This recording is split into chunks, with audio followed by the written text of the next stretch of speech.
Hi, I'm Tim. Welcome to Watchbox, and thanks for logging on. If you love this watch, email me, tmosso@thewatchbox.com. Your purchase and pricing email question line for buying this or any watch you see on any Watchbox platform. Please reach out to me, email tmosso@thewatchbox.com for purchase and pricing details. Today we're discussing a distinctive and fairly uncommon variant of the Audemars Piguet Royal Oak Offshore that launched back in 1997. It was one of several new models, special edition models, and limited edition models that launched in 1997, which was the occasion of the 25th anniversary of the original Royal Oak. So this is reference 25770ST. It's a first generation strap-borne Royal Oak Offshore, which means it uses a different lug junction than the later Offshores, which used the plot system to join the strap to the case. So the watch actually wears more compact than a modern Royal Oak on a strap. It's 42 millimeters in diameter. That doesn't change. In terms of thickness, it's 14.2 millimeters because the JLC base here makes it a little bit thinner than the subsequent in-house Royal Oak Offshores. And from lug tip to lug tip, it measures 53.7 millimeters. We'll throw it on my wrist, which is 16 centimeters in circumference. It's actually a pretty good fit. I would not wear this watch on a wrist smaller than mine. Taking a quick look, you can see even though the ends of the lugs are arced down, it's a big timepiece, and my 16 centimeter circumference wrist pulls it off, but just. So if you want a Royal Oak that is smaller than this, you're probably going to go with a Royal Oak unless you look at one of the smaller Royal Oak Offshore options, such as the 38 millimeter triple calendar from the late 90s. So 16 centimeters circumference and up, you are tall enough to ride.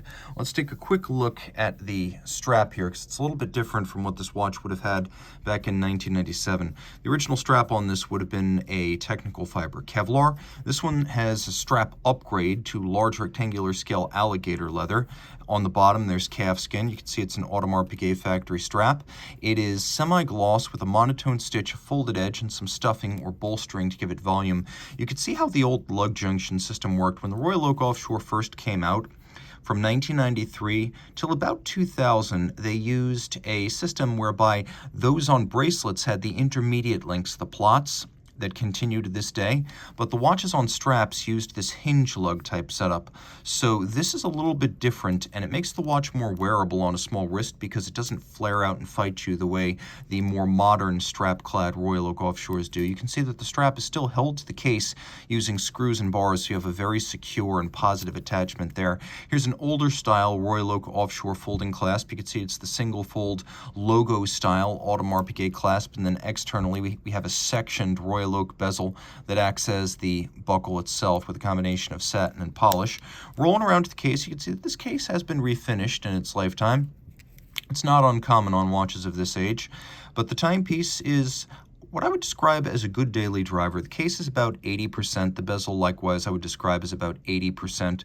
You could see clearly that the bolts in the bezel are flush with the bezel, and then the character lines, the bevels at the edges of the lugs, are clear, if not razor sharp. So pre-owned watch, I always want you to know exactly what you're getting. This is a great daily driver to wear without having to worry too much about it. We have little nitrile covers for the chronograph pushers and then the shoulder to the crown. Note that the crown shoulder is hexagonal, just like the bolts inside the bezel. It's a screw-down crown. The watch is 100 meters water resistant, so if you do put it on a water-resistant strap, you can take it swimming. The bezel, like the original Royal Oak, is a rounded-off octagon. Originally, Gerald Genta, the designer of the Royal Oak, referenced a vintage diving helmet in his 1972 Royal Oak 5402. The first Royal Oak referenced a vintage diving helmet. The 1993 Royal Oak Offshore, designed by Emmanuel Guet, then in his early 20s, that watch was designed to reference the Royal Oak. It was designed to be a more aggressive and sporting and youthful Royal Oak, and it was all of those things. It exaggerated the bezel gasket that was barely visible on the original model. Here it's a prominent component that's drawn out to give the watch a more technical aesthetic. You can see that there's a thin line of satin and polish, then satin on the top of the bezel, and the watch includes a case back that is circular satinated. The timepiece, of course, features a rare sight for Royal Oak Offshores, as this was not continued much longer. The Petite Tapisserie center dial cut on a pantograph, much like a Royal Oak Jumbo. Eventually, in the 2000s, this type of dial went away in favor of the stamped Mega Tapisserie. This is the Petite. This is the small one that you would see on the Jumbo. The Jumbo has the Petite Tapisserie. The Grand is what you find on something like a 15400 or a 15500, and then the Offshore has a big stamped Mega Tapisserie dial. This is the one you want because it's the most evocative, it's the most traditional, and again, it is cut on a pantograph as opposed to quickly stamped. So this is artisanal craft. Now, the dial has a brushed metallic blue tachymeter, a brushed metallic blue hour track. We're going to do a quick loom shot here just so you can see that this watch has abundant luminescence, baton style hands, and each of the sub-registers is tone-on-tone gray on blue with a polished inner and outer chaptering with an applied AP logo. Now this is a modular movement, which means you have a JLC 889 base.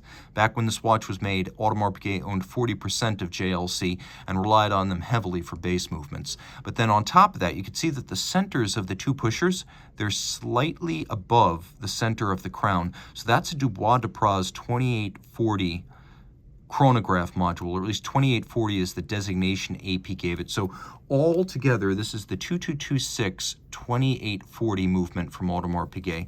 So it's a 54 joule modular automatic chronograph. It has 38 to 40 hours of automatic winding power reserve. The chronograph operates with a vertical clutch, so there's no jump or stagger to the seconds hand. It doesn't rocket forward 2 seconds like a conventional lateral clutch would. There is a stop seconds function to halt the movement if you wish to set it precisely to a reference time. There's also a quick set for the date. The JLC base movement beats away at 4 hertz or 8 beats per second. It is a thin, fine high horology driver movement for a high horology sports watch. And you could see that the chronograph module is on top of the base because you look down through a magnifier and then there's a sort of tunnel or a mine shaft down to the date disc because the base movement with the date sits underneath the chronograph module. The watch is extensively hand-finished, handcrafted, and hand-adjusted, so although the look is big and boisterous, this is still very much horlogerie, as much as any Vacheron Patrimony, as much as any Patek Calatrava, just to a very different aesthetic sensibility. Reach out to Team Mosso at thewatchbox.com for purchase and pricing details.